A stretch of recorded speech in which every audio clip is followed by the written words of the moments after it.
नमस्कार। भारत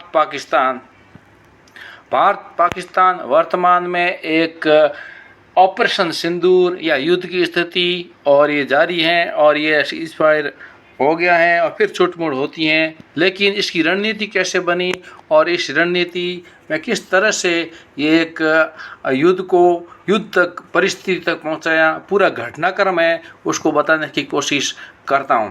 घटनाक्रम ऐसा है कि इसमें हम मोदी को दोषी मानते हैं कि मोदी ने ये कार्रवाई की और ये ऑपरेशन सिंदूर किया जो कि हमें युद्ध तक ले गया। बात ऐसी है, इस घटनाक्रम को पूरा समझने की कोशिश करें। पहला अध्याय में घटनाक्रम में ये है कि 2 सप्ताह ये जो युद्ध है उससे 2 सप्ताह पहले या जो ये जो घटना है उससे 2 सप्ताह पहले यूएस ने पाकिस्तान को $400 मिलियन की सहायता दी थी। दूसरा है, मात्र 15 दिन पहले पाकिस्तानी प्रधानमंत्री और सेना प्रमुख सऊदी अरब गए, वे दोनों क्यों गए, क्या जल्दी थी। और तीसरा, 1 महीने पहले हमास प्रमुख और शीर्ष पाकिस्तानी आतंकवादी पौक में एकत्रित हुए, वे क्या योजना बना रहे थे। और चौथा है, 3 दिन पहले पाकिस्तानी सेना प्रमुख ने भारत विरोधी, विशेष रूप से हिंदू विरोधी और मोदी विरोधी बयान दिए। दूसरे अध्याय की बात की जाए तो फिर पहलगाम हमला होता है और इस हमले में पूर्व व्यापी है किस तरह से हुआ है। तो इसमें पहला नंबर है कि लंबे समय के बाद आतंकवादियों ने आम नागरिकों, विशेष रूप से हिंदुओं को निशाना बनाया। आखिर क्यों? लक्ष्य हिंदू मुस्लिम नफरत को चरम पर पहुंचाना था, जिससे देश गृह युद्ध की ओर बढ़ जाए, और ये साजिशकर्ता इसमें सफल हुए और ये युद्ध और ऑपरेशन सिंदूर तक पहुंच पाए। और इसमें 1A की बात की जाए तो आतंकवादियों ने साफ कहा कि आपने मोदी से कहो कि हम जानबूझकर हिंदुओं को मार रहे हैं। सेना या पुलिस का जिक्र क्यों नहीं, सिर्फ मोदी का ही क्यों?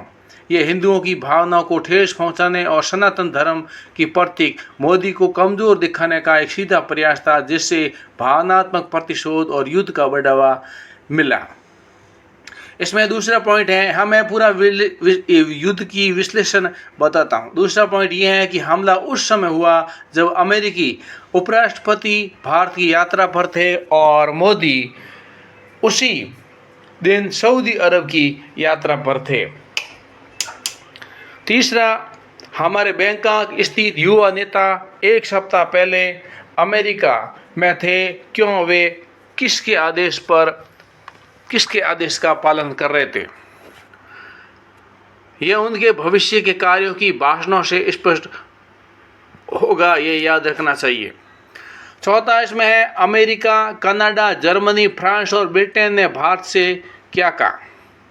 आप जो चाहें करने को स्वतंत्र हैं। इसका मूल अर्थ है कि आगे बढ़ो, युद्ध शुरू करो। वे चाहते हैं कि भारत युद्ध में फंस जाए ताकि उनकी उभरती वैश्विक शक्ति खत्म हो जाए। 5वां नंबर है, अब दूसरा जाल इनका क्या है वो समझने की कोशिश करते हैं। इसमें हमारे अपने नपुंसक राजनीतिक दल, वही लोग जिन्होंने बालाकोट हमले के बाद सबूत मांगे, अब एकजुट होकर मोदी से कह रहे हैं, आप जो भी कार्रवाई करेंगे हम आपका समर्थन करेंगे। मतलब आप युद्ध शुरू करें, फिर हम अपनी बारी बारी लेंगे। ये बारी क्या है ये मैं बाद में समझाता हूँ। छठा है, पाकिस्तान ने खुलेआम घोषणा की कि अगर भारत पानी रोकेगा तो वह इसे युद्ध की कार्रवाई शुरू करेगा और युद्ध से जवाब देगा। वे तैयार हैं, बस भारत के पहले कदम उठाने का इंतजार कर रहे हैं। तो दोस्तों, इसे अच्छी तरह से समझ लीजिए। सभी राजनीतिक दल, अमेरिका, जर्मनी, फ्रांस, G20 और यहाँ तक कि पाकिस्तान भी, सभी चाहते हैं कि भारत युद्ध में उलझ जाए। क्या आपने कभी इस बारे में सोचा है? अब सोचिए, याद कीजिए, यह भारत, मोदी और सनातन धर्म के खिलाफ अंतिम विदेशी साजिश है।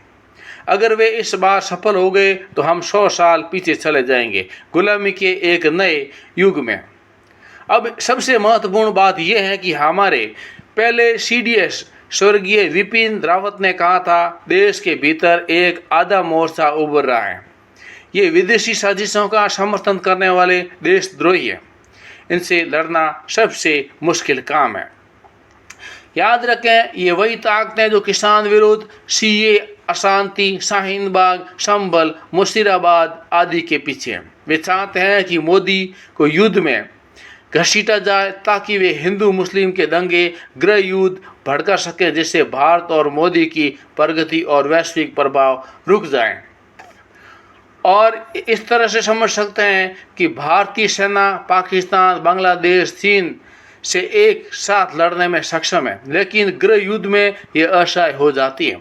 यही तो हर भारत विरोधी ताकतें चाहती हैं कि भारत को अंदर से कैसे तोड़ना है। निष्कर्ष की बात की जाए तो ये सब एक साजिश है विदेशी ताकतों का और विदेशी नेताओं और विदेशी जो सरकार हैं उसके साथ में भारत देश के भी कुछ मिले जुले हो सकते हैं। मित्रों, निष्कर्ष बात यह है कि वीडियो को लाइक कीजिए, चैनल पर नए सब्सक्राइब कीजिए और वीडियो को शेयर कीजिए।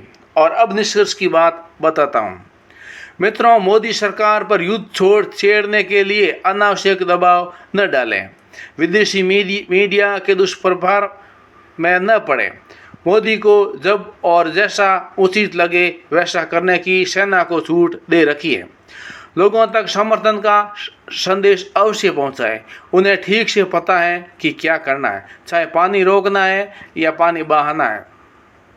यदि आपको इस विश्लेषण में सच्चाई लगे तो मोदी और सनातन धर्म के विरुद्ध इस षड्यंत्र का पर्दाफाश करें और जागरूकता फैलाएं। जागो और जगो। तो भारत माता की जय। युद्ध कोई नहीं चाहता है और विश्व में शांति हो, पूरा विश्व है। भारत की तो सनातन संस्कृति ऐसी है कि पूरा वसुधैव कुटुंबकम की जो भावना है वो हमारे इन वेद ग्रंथों में निहित हैं और वहीं से हमें ये संस्कार मिलते हैं। वसुधैव कुटुंबकम यानी कि पूरा जो संसार है वो ही हमारा घर है। तो फिर हमें कहाँ दुश्मन मिलेंगे, कहाँ लड़ाई करने की जरूरत पड़ेगी। लेकिन दूसरे लोग नहीं समझते। दूसरे लोगों को समझाने के लिए ये भारत में और ये सब सेना शक्ति और ये देश और सरकारें वगैरह हैं। वीडियो को लाइक कीजिए, चैनल पर नए सब्सक्राइब कीजिए और वीडियो को पूरा देखिए। हाँ, भारत अभी जितने भी कुछ गलती की है और पाकिस्तान ने जो कुछ गलती की है, तो सबसे भारत हो, पाकिस्तान हो या दूसरे देश हो, जब कोई लड़ेगा तो उनकी शक्ति कमज़ोर होती है, ये सभी जानते हैं। और विदेशी और दूसरे जो मोदी से छिड़ने वाले हैं वो ये चाहते हैं कि मोदी कहीं ताकतवर न हो जाए, भारत कहीं ताकतवर न बन जाए, भारत वर्ल्ड में पहले नंबर शक्ति में आगे न आ जाए।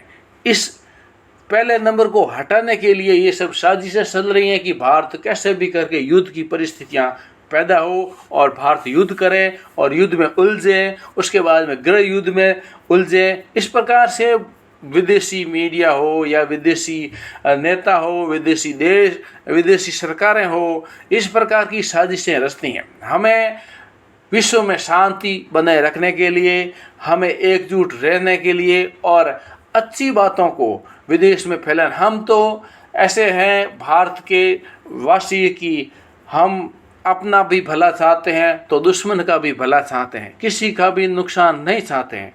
लेकिन जब वो थप्पड़ मारेगा तो हम भी थप्पड़ मारने में सक्षम हैं, हम इतने कमज़ोर नहीं हैं।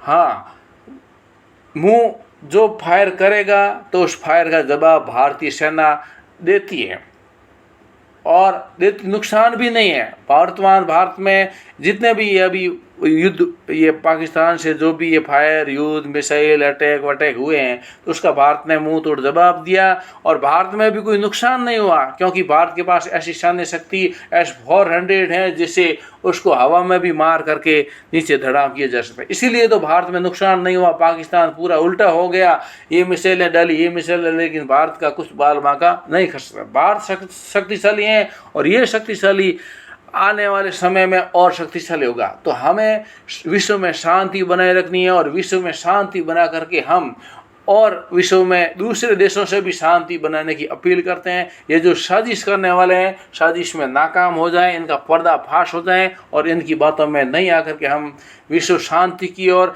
आगे बढ़ते हुए विकास के कदम को, नया देश विश्व गुरु भारत को बनाने की कोशिश करेंगे। वीडियो को लाइक कीजिए, चैनल पर नए सब्सक्राइब कीजिए और वीडियो को शेयर कीजिए। आज के लिए बस इतना ही। बहुत बहुत धन्यवाद। जय हिंद।